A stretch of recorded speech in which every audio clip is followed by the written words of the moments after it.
ശശി തരൂരിൻ്റെ തുടർച്ചയായുള്ള മോഡി സ്തുതിയാണ്. ഇപ്പോൾ ഇപ്പോൾ ഇന്നലെ അദ്ദേഹം ചില പരാമർശങ്ങൾ നടത്തി. ആ പരാമർശം ഞാൻ ഒന്ന് വായിക്കാം. അതായത് കോമൺവെൽത്ത് രാജ്യങ്ങളിലെ സ്പീക്കർമാരുടെയും പ്രിസൈഡിംഗ് ഓഫീസർമാരുടെയും 28ാമത് സമ്മേളനത്തിലാണ് മോഡിയെ പുകഴ്ത്തിക്കൊണ്ട് ശശി തരൂർ വീണ്ടും രംഗത്തെത്തിയത്. അദ്ദേഹത്തിൻ്റെ വാക്കുകളൊന്ന് പറയാം. ഇന്ത്യയുടെ ജനാധിപത്യ മൂല്യങ്ങളെയും വൈവിധ്യത്തെയും കുറിച്ചുള്ള പ്രധാനമന്ത്രിയുടെ വാക്കുകൾ ഏറെ ശ്രദ്ധേയമാണ്. ഇന്ത്യയിലെ വൈവിധ്യങ്ങളെ ജനാധിപത്യത്തിൻ്റെ ശക്തിയാക്കി മാറ്റാൻ സാധിച്ചുവെന്ന പ്രധാനമന്ത്രിയുടെ പരാമർശമാണ് തരൂർ എടുത്തു പറഞ്ഞത്. ഒരു കാലത്ത് ഇന്ത്യയുടെ വൈവിധ്യം രാജ്യത്തിൻ്റെ നിലനിൽപ്പിന് ഭീഷണിയാകുമെന്ന് കരുതിയിരുന്നവർക്ക് മുമ്പിൽ ജനാധിപത്യം എങ്ങനെ വിജയകരമായി നടപ്പിലാക്കാമെന്ന് ഇന്ത്യ കാണിച്ചു കൊടുത്തുവെന്ന് മോദി പ്രസംഗത്തിൽ വ്യക്തമാക്കിയിരുന്നു. അപ്പോൾ ഇന്ത്യയുടെ വൈവിധ്യമാണ് ജനാധിപത്യത്തിൻ്റെ ഏറ്റവും വലിയ കരുത്തായി മാറിയത്. ജനാധിപത്യം സുസ്ഥിരതയും വേഗതയും നൽകുന്നുവെന്ന് ഇന്ത്യ തെളിയിച്ചു. ഇന്ത്യയിൽ ജനാധിപത്യം കേവലം ഒരു വ്യവസ്ഥയല്ല, മറിച്ച് ജനങ്ങളുടെ ആവശ്യങ്ങൾക്കും സ്വപ്നങ്ങൾക്കും മുൻഗണന നൽകുന്ന ഒരു സംസ്കാരമാണ്.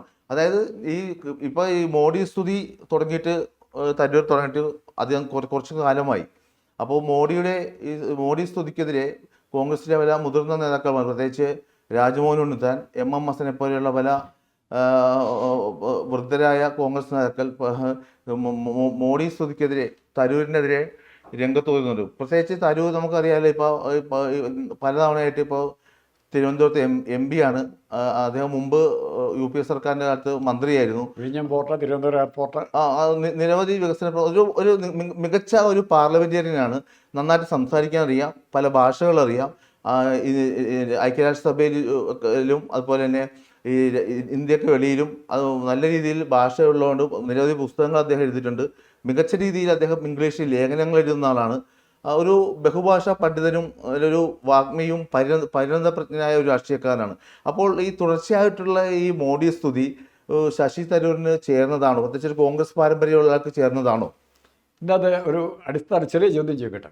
ഇതിൽ മോഡി സ്തുതിയാണോ മോഡി നിന്ദയാണുള്ളത്? മോഡിയെ സ്തുതിക്കുന്നുണ്ട്, പക്ഷേ BJP തള്ളി പറയുന്നുണ്ട്. വൈവിധ്യം എന്ന് പറയുന്ന കൺസെപ്റ്റിനെ അല്ല, മോഡിയെ പുകഴ്ത്തുന്നു. അതെ, വൈവിധ്യം എന്നുള്ള കൺസെപ്റ്റിനെ മോഡി സപ്പോർട്ട് ചെയ്യുമ്പോൾ മോഡി BJPക്കെതിരായിട്ട് സംസാരിക്കുക. മോഡിക്കെതിരായിട്ട് ഉണ്ണിത്താൻ നടത്തുന്നത് BJPക്കാർക്ക് പ്രസ്താവന ഇറക്കാം. മോഡി വൈവിധ്യത്തെ സപ്പോർട്ട് ചെയ്യുന്നു, RSSൻ്റെ ഐഡിയോളജിക്കെതിരാണ് മോഡി എന്ന് പറയാൻ അവിടെയും പറയാൻ ആൾ വേണ്ടേ? പക്ഷേ മോഡി ആ പറഞ്ഞിരിക്കുന്ന കാര്യം BJPയുടെ കോർ കൺസെപ്റ്റിനെതിരാണ്. വൈവിധ്യത്തെ പ്രോത്സാഹിപ്പിക്കാത്ത, അല്ല ഹിന്ദുത്വത്തെ മാത്രം പ്രോത്സാഹിപ്പിക്കുന്ന BJPയുടെ നയത്തിനെതിരായി മോഡി പറഞ്ഞു. അതിനെ ശശി തരൂർ സപ്പോർട്ട് ചെയ്യുമ്പോൾ അതിനെ എന്താ കോൺഗ്രസ്സുകാരൻ പറയണ്ടേ? അതുപോലെ മോഡി പെരുമാറണം എന്ന് പറയാൻ വേണ്ടേ? അതല്ലേ വേണ്ട അവിടെ? മോഡി പറഞ്ഞിരിക്കുന്നതിനെ തെറ്റുന്ന അതിൻ്റെ അകത്ത്. ഇവിടെ എല്ലാ കക്ഷികളും ആവശ്യപ്പെടുന്ന കാര്യമില്ല. പക്ഷെ മോഡി പാർട്ടികൾ എന്തും ആയിക്കോട്ടെ, പാർട്ടികളുടെ അഭിപ്രായം. എൻ്റെ ചോദ്യമല്ല, നമ്മൾ പാർട്ടിയിൽ നിൽക്കുമ്പോൾ, ഇന്ത്യ മുന്നണിയിൽ നിൽക്കുമ്പോൾ, ഇന്ത്യ മുന്നണിയുടെ ഒരു MP ആയ ശശി തരൂർ തുടരെ മോഡിയെക്കുറിച്ച് നമുക്ക് യോജിക്കാം, അത് ആപേക്ഷികമാണ്. പക്ഷേ തുടർച്ചയായിട്ട് മോഡി സ്തുതികൾ നടത്തുന്ന ഒരു ശശി തരൂർ കോൺഗ്രസിൻ്റെ ഒരു സംസ്കാരത്തിന് തന്നെ ഒരു അപമാനമല്ലേ എന്നാണ് എൻ്റെ ചോദ്യം. അല്ല, കാരണം ശശി തരൂർ എവിടെയാണ് കോൺഗ്രസിൻ്റെ നയത്തിനെതിരായിട്ട് പറയുന്നുണ്ടോ? മോഡി കോൺഗ്രസിൻ്റെ നയത്തിന് എപ്പോഴെങ്കിലും അനുകൂലമായിട്ട് പറഞ്ഞാൽ, പ്രിയങ്ക ഗാന്ധി ആയാലും രാഹുൽ ഗാന്ധി ആയാലും സോണിയാഗാന്ധി ആയാലും കോൺഗ്രസിൻ്റെ KC വേണുഗോപാൽ ആയാലും ഇവരൊക്കെ മോഡിക്കെതിരെയും കേന്ദ്ര സർക്കാരിനെതിരെയും BJPക്കെതിരെയും ശക്തമായ നിലപാടുകൾ എടുക്കുമ്പോൾ ഈ പറയുന്ന തിരുവനന്തപുരം MP കൂടിയായ ബഹുമാനപ്പെട്ട തരൂർ ഇത്തരത്തിൽ മോഡിയെ പുകഴ്ത്തുന്ന ഒരു രീതി നല്ല രീതിയായെന്ന് തോന്നുന്നുണ്ടോ? നിങ്ങൾ അവിടെ പിന്നെയും തെറ്റിദ്ധരിക്കുന്നു. ശശി തരൂർ കോൺഗ്രസിൻ്റെ നയമാണോ വൈവിധ്യവും ജനാധിപത്യവും? കോൺഗ്രസിൻ്റെ നയമാണ്. ആ നയം മോഡി പറയുമ്പോൾ എതിർക്കണം എന്നാണോ നിങ്ങൾ പറയുന്നത്? ആ നയം മോഡി പറയുമ്പോൾ, മോഡിയിൽ ആര് വേണേൽ പറഞ്ഞോട്ടെ, ഒബാമയോ ട്രംപോ പുടിനോ ആര് വേണേൽ പറഞ്ഞോട്ടെ, ആ നയത്തെ അനുകൂലിക്കണോ എതിർക്കണോ? ഒറ്റ ചോദ്യം, ആ നയത്തെ അനുകൂലിക്കണോ എതിർക്കണോ? ശശി തരൂർ മോഡി കോൺഗ്രസ്സുകാരനാകുന്നതിൽ, കോൺഗ്രസിൻ്റെ സംസ്കാരത്തിലേക്ക് മടങ്ങി വരുന്നതിൽ സന്തോഷമാണ് പ്രകടിപ്പിക്കുന്നത്. അതിനെ എതിർക്കണം എന്തിനാ? അതിനെ പ്രോത്സാഹിപ്പിക്കണം. ഇവിടെ വെട്ടിലാകുന്ന മോഡിയാണ്, BJP രാഷ്ട്രീയം വെട്ടിലാകുന്നത്. അത് മനസ്സിലാക്കാനുള്ള ബോധം ഇവിടുത്തെ M ഹസനും ഉണ്ണിത്താനും ഉണ്ടാകില്ല. അതങ്ങനെയാണ് അവർ. ബാലജന സഖ്യം അല്ലെങ്കിൽ ആ ടൈപ്പ് രാഷ്ട്രീയത്തിനപ്പുറത്തേക്ക് വളർന്നിട്ടില്ല അവർ. അതിൻ്റെ കുഴപ്പമാണത്. അല്ല, ഉണ്ണിത്താന്റെ ഭാഗത്തു നിന്നും MMSന്റെ ഭാഗത്തു നിന്നും ഇന്ന് പ്രതികരണങ്ങളോ ഇന്നലെയും പ്രതികരണമൊന്നും വന്നിട്ടില്ല. സ്വാഭാവികമായിട്ടും വരാൻ സാധ്യതയുണ്ട്, ഇന്നോ നാളെയൊക്കെ ആയിട്ട് വരാൻ സാധ്യതയുണ്ട്.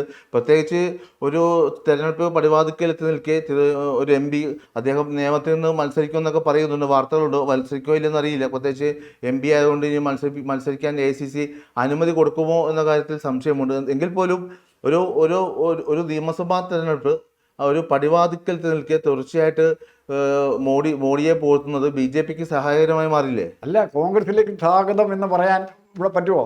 സോണിയാഗാന്ധിക്കും രാഹുൽ ഗാന്ധിക്കും പ്രിയങ്ക ഗാന്ധിക്കും മോഡിയുടെ തിരിച്ചറിവിനെ ഞങ്ങൾ സ്വാഗതം ചെയ്യുന്നു. ഇന്നലെ പറഞ്ഞിട്ടുള്ള തെറ്റാതിരുത്തുന്നത് കാലാതീതമായിട്ട് ചെയ്തുകൊണ്ടിരുന്ന തെറ്റാണ്. ഇന്ത്യ ഒറ്റ രാഷ്ട്രമാണ്, വൈവിധ്യം ഹിന്ദു മതത്തിൻ്റെ വൈവിധ്യം മാത്രം മതി എന്ന് പറയുന്ന ആ ഒരു കാഴ്ചപ്പാടിനെ തിരുത്താൻ മോഡി തയ്യാറാകുമ്പോൾ മോഡി ഒരു കോൺഗ്രസ്സുകാരനാകുക. ആ രീതിക്കാണ് ഞാനങ്ങനെ കാണുന്നത്. മറിച്ച് മോഡിയുടെ ഭാഗത്ത് നിന്ന് എപ്പോഴെങ്കിലും വന്നിട്ടുണ്ടോ? താഴെയുള്ള ഡൂക്കിലെ നേതാക്കന്മാർ എല്ലാ പാർട്ടിയുടെ ബജരംഗങ്ങൾ എല്ലാം പറഞ്ഞുകൊണ്ടിരിക്കും. അതല്ല രാഷ്ട്രീയം. ഇവിടെ രാജ്മോഹൻ ഉണ്ണിത്താൻ തരൂരിനെ നോക്കണമെങ്കിൽ കോണി വെച്ച് നോക്കണം, മുഖത്തേക്ക് ആ തലപ്പൊക്കം കിട്ടണമെങ്കിൽ. അതാണ് രാജ്മോഹൻ ഉണ്ണിത്താൻ. ഭാഷ ഇഷ്ടം പോലെ ഉണ്ട്, ശ്ലോകങ്ങൾ ഇഷ്ടം പോലെ ചെല്ലും. പക്ഷേ ഇങ്ങനെ കൊല്ലത്തുനിന്ന് പോകേണ്ടി വരും. കൊല്ലത്ത് എന്തെങ്കിലും ചെയ്യാം. ഇപ്പോഴത്തെ കൊല്ലം ജയിക്കുന്നു, കോൺഗ്രസ് ജയിക്കുന്നു. ഉണ്ണിത്താൻ്റെ കളിനിലമായിരുന്നു കൊല്ലം. SN കോളേജ് ജയിച്ചിട്ടുണ്ട്. എന്തേ പിന്നീട് കൊല്ലത്തെ ഒന്നും ചെയ്യാൻ പറ്റാതെ പോയത്? അല്ല, ഇപ്പോൾ തരൂര് BJPയിലേക്ക് പോകാൻ സാധ്യതയുണ്ടോ? കാരണം BJP വല്ല ഇനി മന്ത്രിസ്ഥാനമോ എന്തെങ്കിലും ഓഫർ വല്ലതും കൊടുക്കാനുള്ള ഒരു സാധ്യത എത്രത്തോളം ഉണ്ട്?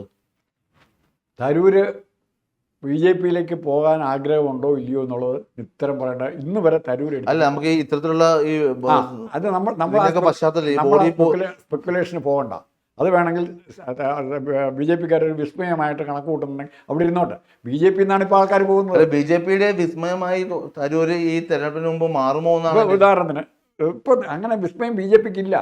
മോഡിയുടെ കെയർ ഓഫ് മാത്രം, അതത്രേ ഉള്ളൂ, വേറെ ഒന്നുമില്ല. BJPയുടെ പേരിൽ ഇപ്പം പശു ഗോവധം നിരോധിക്കണം നമ്മുടെ തിരുവനന്തപുരത്ത് ഒരു ഇലക്ഷൻ നടന്നത് എങ്ങനെയും ആലോചിച്ചോ? തിരുവനന്തപുരം ജില്ലയിൽ ഗോവധം നിരോധിക്കണം, ഒരു ഇലക്ഷൻ നടന്നാൽ എങ്ങനെ ഇരിക്കും? ഹൈന്ദവ വോട്ടുകളോടെ പോകും. ഒരു 60% ചെറുപ്പക്കാർ ഒരുമാതിരി എല്ലാവരും എല്ലാ ഇറച്ചിയും കഴിക്കുന്നവരാണ് ആഹാരം.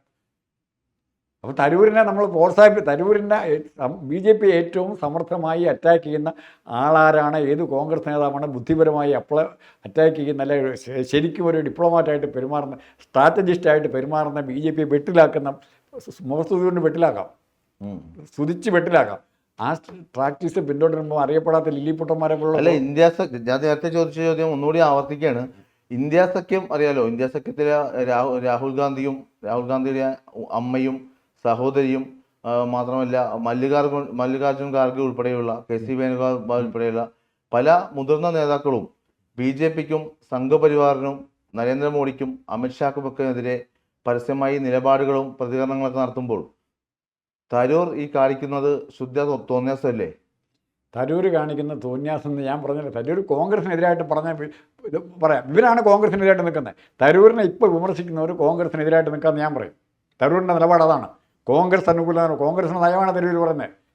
ഇന്ത്യ ഇവർ മമതാ ബാനർജി മോഡി ഏറ്റവും സമർത്ഥമായിട്ട് നിൽക്കുന്ന നേതാവാരാ ഇന്ത്യയിൽ? കോൺഗ്രസ്സുകാരും കൂടിയാണല്ലോ അവർ പറയാം. അവരോടുള്ള ഇവരുടെ സമീപനം മമതാ ബാനർജിയെ പറ്റി. മോഡിയെ എതിർക്കുന്ന മമതയെ മുന്നണി കൂട്ടാൻ ഇവർ സമ്മതിക്കുമോ? CPM-കാർ സമ്മതിക്കുമോ? മമതയെ പറ്റി തന്നെ മോഡിയെ പുറത്ത് നിർത്തിയിരിക്കുന്ന ഏറ്റവും പ്രധാനപ്പെട്ട നേതാവ്, ഫൈറ്റ് ചെയ്യുന്ന നേതാവ് മമതയല്ലേ? CPM-കാരും മമതയെ പറ്റി നല്ല വാക്ക് പറയുമോ? ഒറ്റ വാക്ക് പറയുമോ? കോൺഗ്രസ് വേണുഗോപാലൊക്കെ മമതയെ അംഗീകരിക്കുമോ? അപ്പോൾ മമതയുടെ കൂടെ സഹായം ഇല്ലാതെ ഈ മുന്നണി ജയിക്കുകയില്ല. മമതയും തരൂരുമായിട്ട് നല്ല ബന്ധം.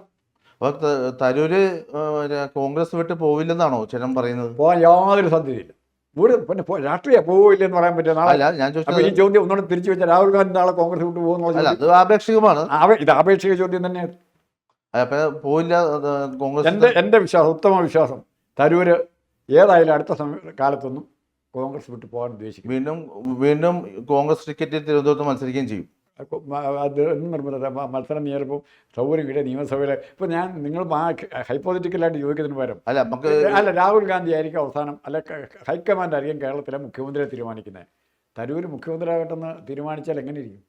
അല്ല, തരൂര് ഇവിടെ നിയമത്തും മത്സരിക്കും. ഒറ്റ ചോദ്യം, പോയിന്റ് ബ്ലാങ്ക് ഒരു ചോദ്യത്തിനുണ്ട്. രാജ്മോഹൻ ഉണ്ണിത്താൻ കേരളത്തിൻ്റെ മുഖ്യമന്ത്രിയാണോ ശശി തരൂർ മുഖ്യമന്ത്രിയാണോ? ഒറ്റ ചോദ്യത്തിന് ഉത്തരം. അല്ല, അത് ചേട്ടൻ പറഞ്ഞ പോലെ തരൂർ മുഖ്യമന്ത്രിയാവാണ് നല്ലത്. കഴിവ് കൊണ്ടും നേതൃപാടവം കൊണ്ടും രാജ്മോഹൻ ഉണ്ണിത്താൻ എന്ന് പറഞ്ഞ വർത്തമാനം പറയുന്ന ആളാണ് രാജ്മോഹൻ. താങ്കൾ പറഞ്ഞ ആ ഉത്തരത്തിലെല്ലാം ഉണ്ട്. എന്തായാലും നമുക്ക് കാത്തിരുന്ന് കാണാം. കാണാം. രാഹുൽ ഗാന്ധിയോ രാഹുൽ ഗാന്ധി അല്ല, ശശി തരൂർ ഇത് പാർട്ടി വിടുമോ അല്ലോ ഇനി? അല്ല, ശശി തരൂരിൻ്റെ വിമർശനങ്ങൾ കോൺഗ്രസിന് ഗുണകരമാണ്, അത് ഉപയോഗപ്പെടുത്താൻ കോൺഗ്രസിന് അറിയണം, അത്രേ ഉള്ളൂ. പക്ഷെ കോൺഗ്രസ് അത് വേണ്ട രീതിയിൽ ഉപയോഗിക്കുന്നില്ല. യെസ്. കോൺഗ്രസ് അത് വേറൊരു കാര്യം കൂടെ ഉണ്ട് രാജ്യമോ. ഈ ശശി തരൂരിനെ പോലും അദ്ദേഹം പലതവണ ഇപ്പോൾ എം പി ആയി കഴിഞ്ഞു. എം പി ആയിട്ടും അദ്ദേഹത്തിനെ പോലും വേണ്ട രീതിയിൽ കോൺഗ്രസ് പാർട്ടി ഉപയോഗിക്കുന്നില്ല. അതാണ് അതിൻ്റെ സത്യം. കാരണം അപകർഷതാബോധമാണ്, വേറെ കാര്യമൊന്നുമില്ല. ആ അപകർഷതാബോധമുള്ള കുറേ നേതാക്കന്മാർ ഇങ്ങനെ ചലിച്ചുകൊണ്ടിരിക്കും. ഹസനും ഉണ്ണിത്താനൊക്കെ ഒത്തിരി കാര്യങ്ങൾ പറഞ്ഞുകൊണ്ടിരിക്കും. ഹസനെ നമ്മൾ കണ്ടല്ലേ, പാർട്ടി സുധാകരൻ തിരിച്ചു വന്നപ്പോൾ കസേര മാറി കൊടുക്കാൻ മടി കാണിച്ച ആളാണ് ഹസൻ, അത്രേ ഉള്ളൂ. എന്തായാലും നമുക്ക് കാത്തിരുന്ന് കാണാം. എല്ലാം കാത്തിരുന്ന് കാണാം.